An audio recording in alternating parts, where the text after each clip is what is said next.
Asia का सबसे top मंडी है, कोई सुविधा नहीं है। ये मारूफगंज का एशिया का सबसे टॉप मंडी है। मारूफगंज टाइगर सिंह जी, उस समय कुछ व्यवस्था ठीक था।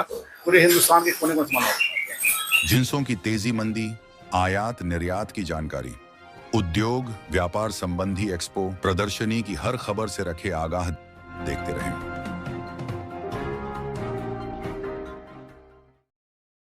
नमस्कार, आप देख रहे हैं केएनएस डिजिटल मीडिया ग्रुप। मैं रंजन एसके उद्योग व्यापार की खास खबरों के साथ। दोस्तों, अभी मैं मौजूद हूं बिहार की सबसे बड़ी मसाला एवं मेवा मंडी मारूफगंज पटना सिटी में। हाँ दोस्तों, और आज विशेष में बात करेंगे आज मार्केट की बुनियादी सुविधाओं के बारे में और इसके साथ ही ग्राउंडनट यानी कि मूंगफली दानों के बारे में, मूंगफली के बारे में। और हमारे साथ बात करने के लिए हैं रूपक जी और वेद प्रकाश जी। आइए इन लोगों से बात करते हैं, क्या बता रहे हैं। आइए दोस्तों, विशेष में बात करते हैं आज। रूपक जी, वेद प्रकाश जी, आप दोनों लोगों का केएनएस डिजिटल मीडिया में स्वागत है। रूपक जी, आपसे पहले मैं ये जानना चाहूंगा कि इस मंडी के बारे में, जो मारूफगंज मंडी है, इसका इतिहास क्या है, आप संक्षिप्त में बताएं। उसके बाद बात करेंगे यहाँ के बुनियादी जो सुविधाएं हैं उसके बारे में। यहाँ मारूफगंज मंडी एशिया का सबसे टॉप मंडी है। यहाँ पे व्यापारी लोग को रहने के लिए, न खाने के लिए, न लैट्रिन बाथरूम के लिए कोई सुविधा नहीं है। ये मारूफगंज का एशिया का सबसे टॉप मंडी है मारूफगंज। लेकिन यहाँ व्यापारियों लोग के लिए कुछ नहीं है। न बढ़िया खाना मिलता है, न रहने के लिए रात में होटल कोई बढ़िया है, न लैट्रिन बाथरूम जाने के लिए कोई बहुत बढ़िया लैट्रिन बाथरूम भी नहीं है। ये बहुत बड़ी समस्या है यहाँ मारूफगंज की। रूपक जी, आपको मैं रोकना चाहूँगा। ये जो मार्केट है मारूफगंज मंडी है, एशिया की सबसे बड़ी आपने मंडी बताया। मुझे जहाँ तक पता है ये बिहार की सबसे बड़ी मंडी है। मैं एशिया की सबसे बड़ी मंडी जो खारी बावली मसाला एवं मेवा मंडी है, उस मंडी का एक रिपोर्टर हूँ और यहाँ भी मैं पहले भी आ चुका हूँ। लेकिन जहाँ तक बात है यहाँ की बुनियादी सुविधाओं के बारे में, कहा आपने कि यहाँ ना तो होटल है ना खाने पीने की जो चीज़ें हैं, तो इसी कड़ी में आपसे मैं बात करूँगा कि क्या इस मंडी की कोई एसोसिएशन, कोई संस्था है अभी वर्तमान में एक्टिव या नहीं? नहीं, अभी नहीं है। यहाँ पे एसोसिएशन सब में कोई आदमी अभी ध्यान नहीं दे रहा है। मारूफगंज मंडी के ऊपर सब अपना अपना पद लेकर सब बैठे हुए हैं। लेकिन यानी कि पहले यहाँ कोई एसोसिएशन थी? पहले यहाँ पर था एसोसिएशन। उस समय हम लोग के थे यहाँ पर सरदार जी, टाइगर सिंह जी, उस समय कुछ व्यवस्था ठीक था। उसके बाद उनको बाहर जाने के बाद यहाँ पे कोई खास व्यवस्था नहीं है, न लोग इस पर ध्यान देते हैं यहाँ पे। तो बिना एसोसिएशन की ये मंडी जो है चल रही है जी। तो किसी भी तरह की यहाँ सर मुद्दा उठता है, व्यापारियों की कोई समस्याएं होती है या सरकार से कोई अपील करनी होती है, तो या छुट्टी की ही समस्या क्यों ना हो, तो इससे आप कैसे निपटते हैं? इसमें आदमी लोग ऑटो रिक्शा करके उस पर माइक बांध दिया और मारूफगंज में घुमा दिया कि आज फलने तारीख को मारूफगंज मंडी बंद रहेगी। इस जानकारी से मिल जाता है और सभी लोग अपना प्रतिष्ठान बंद कर देते हैं। तो ये निर्णय कौन लेता है सर कि किसी बैटरी रिक्शे या रिक्शे पर जो माइक बांध करके अनाउंस कराने का काम कौन करता है? वो अध्यक्ष अभी है, कोषाध्यक्ष है, वो लोग कर लेते हैं। लेकिन इस पर अभी ध्यान नहीं देते। कमेटी के ऊपर ध्यान नहीं है। क्या इस तरह की इस मार्केट की समस्या, सबसे बड़ी समस्या क्या है, आप क्या कहेंगे एक एक करके? मार्केट का समस्या वही रहने का। व्यापारी लोग के लिए बढ़िया होटल नहीं है, खाने के लिए बढ़िया होटल नहीं है जी, बाथरूम के लिए बढ़िया टॉयलेट यहाँ पर नहीं है। व्यापारी लोग को रोड के किनारे टॉयलेट करना पड़ता है नाला में।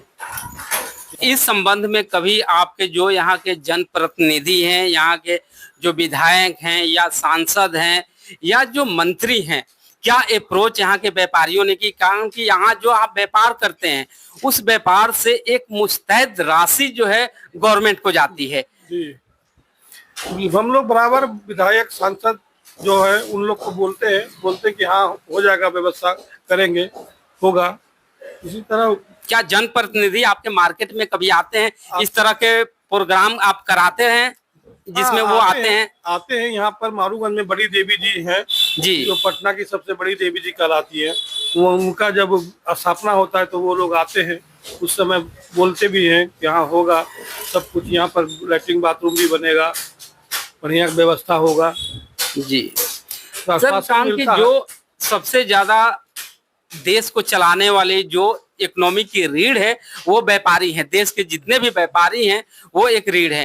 कान की वो टैक्स कलेक्शन करते हैं और तुरंत उस टैक्स को जो है गवर्नमेंट तक पहुंचाते हैं, जी। जमा कराते हैं। अगर वही इन सारे बुनियादी सुविधाओं से उपेक्षित रहेंगे तो फिर काम कैसे चलेगा, क्या कहेंगे? तो चैम्बर ऑफ कॉमर्स में भी जाकर के बोले हैं कि व्यवस्था बारूगंज में कुछ किया जाए बढ़िया, तो वो आश्वासन मिल जाता है कि हाँ ठीक है होगा, लेकिन अभी तक कुछ नहीं हुआ। अभी हुआ नहीं है। प्रशासन की क्या व्यवस्था है यहाँ? प्रशासन भी आती है, प्रशासन यहाँ ड्यूटी देती है 2-3 चक्कर सुबह से लेकर रात तक में। जी, प्रशासन बराबर सुरक्षा व्यवस्था की अगर बात हम करें तो सुरक्षा व्यवस्था किस तरह की है? बढ़िया है, वो ठीक है, ठीक है। व्यवस्था ठीक है। हाँ, साफ सफाई? साफ सफाई भी ठीक है। साफ सफाई भी हाँ, वो ठीक है। बात पार्षद हम लोग का है, वो मनोज कुमार जी, सफाई पर भी बहुत ध्यान देते हैं। डेली पूरा उठाना है, झाड़ू लगाना है, रोज हो जाता है। सुनने में ये भी आया कि यहाँ एक एक व्यापारी ऐसे हैं कि 100 ट्रक अगर माल हो किसी भी आइटम का वो खरीदने की क्षमता रखते हैं। जी जी रखते हैं। लेकिन वैसे व्यापारी सर जनप्रतिनिधियों से संपर्क करा करके जो आपने व्यवस्था कहा, तो उस तरह की व्यवस्थाओं पर ध्यान क्यों नहीं दिया जाता है? बोलते हैं कि देंगे, लेकिन वो लोग को भी अगर समय मिले तब तो फिर ध्यान देना है। जी, इस कारण से थोड़ा सा रह जाता है, फिर वो लोग भी भूल जाते हैं इस कारण से। और अपने तरफ से अपने व्यापारी भाइयों को क्या कहना चाहेंगे जो मारूफगंज मंडी में है? किन चीजों को ध्यान देखना चाहिए, किन बातों को जो है ध्यान रखना चाहिए? हाँ, व्यापारी लोग को बोलते हैं सब सुविधा आप लोग को बहुत जल्द मिलेगा, यहाँ सब कुछ व्यवस्था हो रहा है। इसी तरह व्यापारी को बोलकर भी संतुष्ट कर लेते हैं हम लोग। जी, आइए दोस्तों इसी कड़ी में बात करते हैं वेद प्रकाश जी से। वेद प्रकाश जी, आप ग्राउंड नट मूंगफली बेचते हैं, मूंगफली का भाव यहाँ थोक में क्या चल रहा है सर? थोक में अभी 8,000 से लेके 8500 मतलब कि 80 से 85 रुपए पर केजी चल रहा है। तो रेट में कुछ सर घाटा बढ़ी हुआ है या वही रेट अभी चल रहा है? डाउन गया है। पहले क्या बिक गया? पहले 100 के आसपास था। 100 के आसपास था। ये घटने का रीजन क्या है सर? तो हर दिसावर में माल निकलती है। जी अभी बंगाल का माल है, कटक का माल है, जी, माल चल रहा है। फिर कुछ दिन में झांसी के माल आएगा, लोकल माल है, तो लोकल माल चल रही है, इसलिए रेट डाउन गया है। इसलिए डाउन गया है। तो यहाँ मारूफगंज मंडी में जो आता है सर, मोस्टली कहाँ के माल बिकने आते हैं? पूरे हिंदुस्तान के कोने कोने से माल आते हैं। आपको जैसे राजस्थान का हो गया, जी, जयपुर का हो गया, साउथ का हो गया, बंगाल का हो गया, कटक का हो गया, झांसी का हो गया, मैनपुरी का हो गया, सब जगह से माल आता है। सब जगह से माल आता है यहाँ बिकने के लिए। तो आगे क्या लग रहा है कि रेट और डाउन जाएगा या ऐसे ही बाजार चलता रहेगा? वो तो अभी तो भाई जिस समय समझिए कि स्पॉट खुलेगा तो बाजार में तेजी आएगा, और नहीं खुलेगा तो फिर डाउन जाएगा। डाउन जाएगा। आप क्या कहेंगे मूंगफली में आगे रेट क्या किस तरह से रहने वाला है? बाजार इस समय बहुत मंदा चल रहा है, व्यापारी का आवक बहुत कम है, इस कारण से रेट डाउन हुआ है। अभी बारिश फिर चालू हो जाएगा तो ये इसका सेल बढ़ जाएगा, इसका रेट भी तेज हो जाएगा। फिर सुनने में ये भी आता है कि खास करके बिहार में हम जिन क्षेत्रों से बिलोंग करते हैं आते हैं, सर्दियों में जो है मूंगफली का सेवन जो है ज्यादा बढ़ जाता है। ठंड में ज्यादा ये आदमी लोग खाते हैं जी, इस गर्मी में कम खाते हैं, इससे खाने से प्यास लगता है, इस कारण से गर्मी में आदमी कम खाता है। अभी गर्मी का मौसम है तो हो सकता है इस वजह से भी रेट डाउन गया हो। इस वजह से रेट डाउन गया। धन्यवाद करते हैं आपका, बहुत बहुत शुक्रिया। तो दोस्तों आप सुन रहे थे रूपक जी को और वेद प्रकाश जी को। इसी तरह KNS डिजिटल मीडिया देखते रहिए, लाइक कीजिए, शेयर कीजिए और सब्सक्राइब कीजिए। धन्यवाद।